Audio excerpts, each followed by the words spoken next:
Just one more video, just 5 minutes more. I'm not stopping. If this sounds like a daily scene at your home, you're not alone. Many parents today struggle with screen time battle. Turning off the TV or the screen leads to crying, full-time meltdowns, or anger. But here's the important thing that parents need to understand. Most screen time fights are not disobedience. They are about how the child's brain responds to the screen. Today, let's understand why these battles happen and how parents can reduce them calmly and effectively. Let me describe a common situation that I see. A mother gives her 4-year-old son phone while cooking. Child watches cartoon for 30-40 minutes. Suddenly the parent says, enough, time to turn off the phone. And immediately the child starts throwing tantrum, crying, and there's a full meltdown. And then the parents feel that why is my child even behaving like this? But the truth is, the child's brain was not prepared for the sudden transition. For the child, screen did not end gradually, it ended suddenly. And that sudden stop is what creates the battle. Imagine you're watching your favorite TV show and suddenly somebody comes and turns it off. Won't you get angry? Well, that's what is happening with the child. Screens are designed to be highly stimulating. Fast movement, bright colors, instant rewards, all of these release dopamine in the brain. Dopamine is the brain's reward chemical. But when the screen suddenly stops, the brain experiences something what the psychologists called the dopamine drop. When that happens, the child may feel irritated, angry, frustrated, and restless. So the meltdown is not about stubbornness. It is often a brain transition problem. Let's look at the few common mistakes that make these battles even worse. Number 1. Sudden screen removal. When parents suddenly say, give my phone back, the child is not given time to mentally prepare for this transition. Number 2. Using screens without any limitation. If screens are available anytime, children become dependent on it. Number 3. Using screens as emotional regulation. Many parents give the screen when the child is bored, crying, irritating, waiting, or even eating. The child then learns that the screens help me feel better. Number 4. Negotiating every time. Okay, last video, then another one, then another one. The child learns negotiation works. So how do you reduce these screen time battles? Let's talk about the solution that actually works.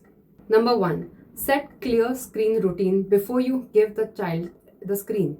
Children do better with predictable routine. For example, screen time is allowed only after you finish your meal, or screen time is allowed only after you finish your homework. When screens have a fixed time, children expect that it's going to end after a while. Number 2, giving warnings before you stop. Instead of saying suddenly to stop and hand over the phone, you could give a timer, 10 minutes more or 5 minutes remaining. This helps the brain to prepare for the transition and reduces the meltdown. Number 3, end screens with connection. When you remove the screen, don't just take away the screen and walk away. Instead, try to divert them. Screen time is over, now let's do something together. Transition the child into another activity.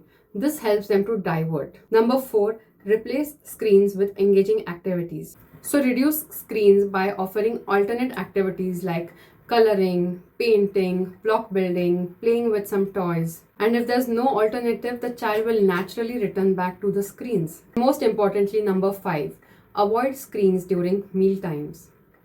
When screens are allowed during meal times, children stop listening to their body, become dependent on screens for eating. Instead, make mealtime more about family conversations. Sit with your child and talk about how the day was, what did it do at the school, or you could share something about your day, how it went, what went right, or what do you plan ahead. Let's imagine the same earlier situation. Instead of suddenly removing the phone, the parents say, 5 minutes more, after that we will switch off. As a reminder, you could remind your child, this is the last video you're watching. Video is over, the parent can remind the child screen time is over. Now let's go outdoors to play, or maybe let's build a tower together. Initially, the child may still protest a little, but with time, the child will know the screen time boundaries that you have set, and then the battles reduce significantly. Here's a very important reminder to you parents. Screens are not the enemy, but giving screens without any boundaries is where the problem is. Children need creativity, boredom, real life situations, real life interactions, and movement. Experiences build better brain compared to what screens can do. If your child fights when the screen time ends, it is not because your child is stubborn, but it is because you as parent are not setting boundaries before you give the screen to your child. So instead of fighting with your child, let's focus on building a routine, setting up boundaries, and making the transition smooth. And you will start noticing that the screen time battles will suddenly go away. If this video helped you understand screen time battles in a better way, share this with another parent who is struggling with screen time. And if you want more practical parenting, psychologically backed parenting tips, subscribe to my channel. Every week, I share practical parenting strategies that help parent to raise a calm, confident child.